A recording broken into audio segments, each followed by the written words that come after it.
Hello and welcome back to another episode of Sitar Gurukul. I hope that the last lesson that we have done, the one where we were trying to fit two strokes in every beat of the Teen Tal Vilambit rhythm that we have taken. I hope that lesson is proving to be rather challenging for you. If you get that right, not only are you going to find that you have much more flexible hands, much more flexible fingering, but it is also going to add to your entire thought process of music as well. So in today's episode, I'm not going to burden you with one more composition, one more tan or one more pattern like that, or as an extension. In today's episode, we are going to talk more on aesthetics of the sitar. So we've already been through that lesson, that theme that we were working on, that rhythm, which was.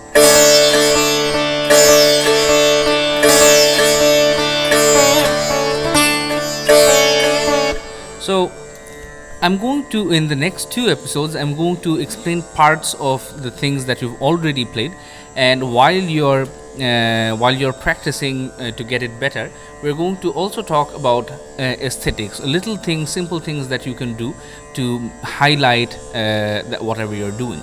So starting with this one, if you've noticed that on my videos I haven't told you to use the first taraf, which everybody I believe usually would tune the first taraf starting from the bottom to the knee, the only knee that is in use, or the main knee.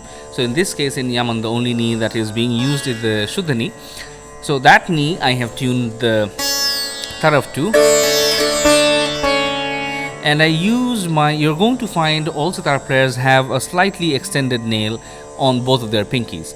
So the right pinky does this, and the left pinky is going to sometimes stroke this, sometimes stroke the upper one. You should check out Ustad Shahid Parvez, one of my all-time favorites.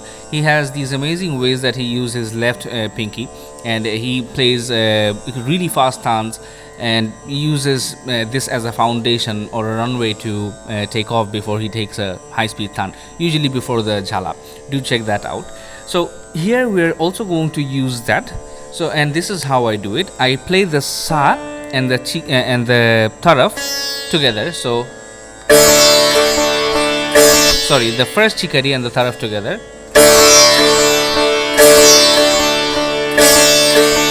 So there's this one of our followers of the channel, Dr. Meena from USA. She reminded me. So she asked me a very important question, I really like that question. So this one is for her and everybody else who wants an answer. So she pointed out that there are a few different ways that you could use the chikari. One of them being the open way, which is the outward stroke,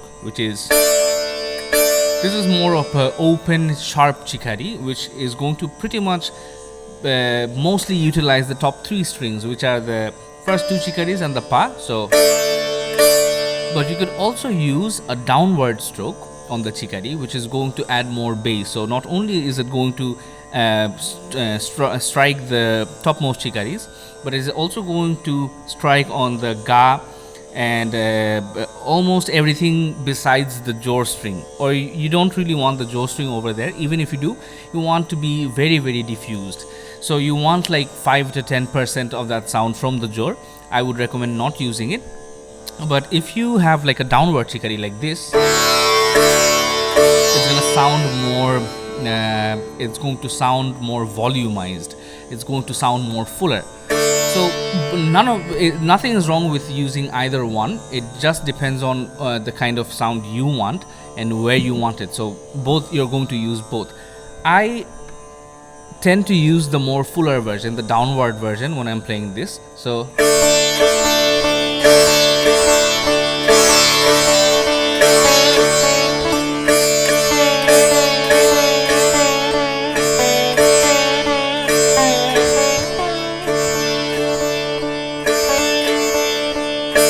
but I tend to modulate. So not every time I play, I do not only play the chikari with one single type of force. I play it with multiple kinds of dynamics. I bring down the volume, I bring up the volume. It really depends on what I'm doing and when. So that's one thing. So this one thing we are doing. So that's for you, Dr. Meena, and others who wanted to ask me the same thing on how to use the chikari. Coming back, so I'm starting out like this,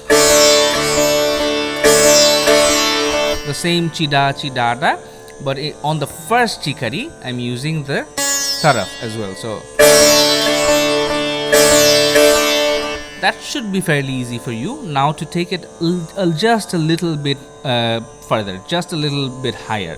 So if you time the chikaris together with the taraf, it's going to sound amazing, but it might sound even further amazing if you have a slight difference between the timing you're stroking on the chikari and the time that you're stroking on the taraf.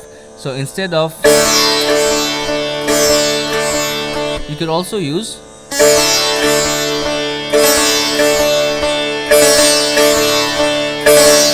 so that's going to add one more dimension to it. It's kind of like the mint in a mojito. It suddenly is going to hit you. So one more dimension, one versus this is simple way versus the slightly I would say more contrastful way. Just a demonstration. Together versus.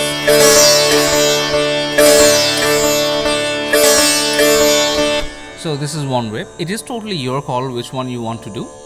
I like to do both depending on what I'm trying to play.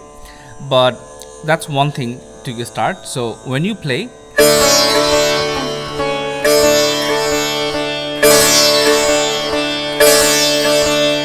and then when that part is done, you always have to keep in mind that there is this a certain psychology that if you repeat to your audience, if you repeat one thing 3 times or even 2 times, your audience is going to expect that you're going to do it for one more time. So what you do is you try to break that cycle and use as many contrasting thoughts on the same theme that you can come up with.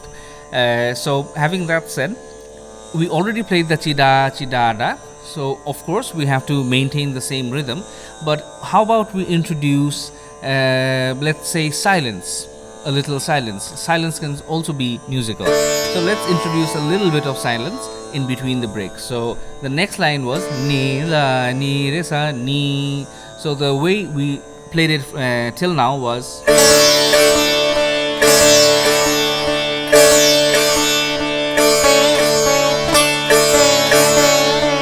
so instead of that you could have like a small pause, and the way you could do that is you could use your right hand to cover the string, so you could stop that stop the resonance. So here goes one attempt on that. Watch the transition.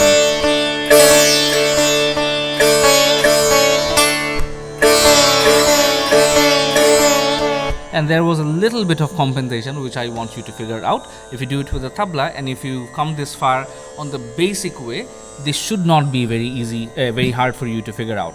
So one more time.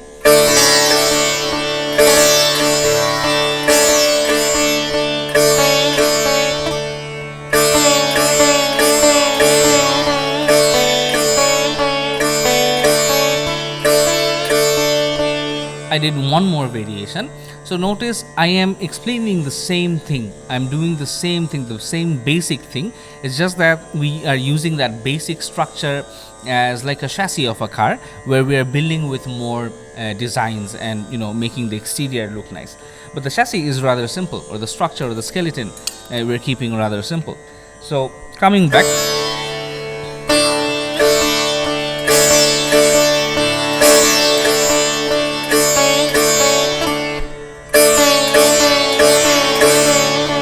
Instead of 2 more knees, we could do.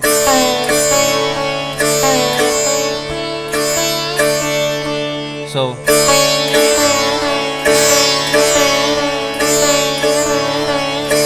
instead of 3 of those, we do 2, and on the third cycle, we introduce a dhani. So that gives you one more variation on the same set of 4s. So coming back.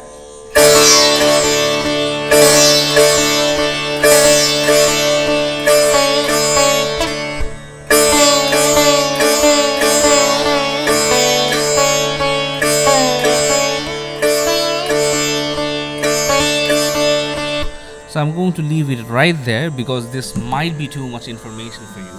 And if I show you a lot in one lesson, at least what I used to do is when my Guruji or I kind of picked up somebody else's lesson from my Guruji, which was not directly showed to me, I always used to come back and attempt those and mix them up with my lessons, and that would create havoc. So this new technique to further beautify this rather simple thing, I want you to try them out. And of course you will have my email right there on the description, and you're free to write to me, and I would love to reply to you. On the next episode, I'm going to show you even more ways to further beautify the rest of what we have achieved so far. Till then, happy days, take care.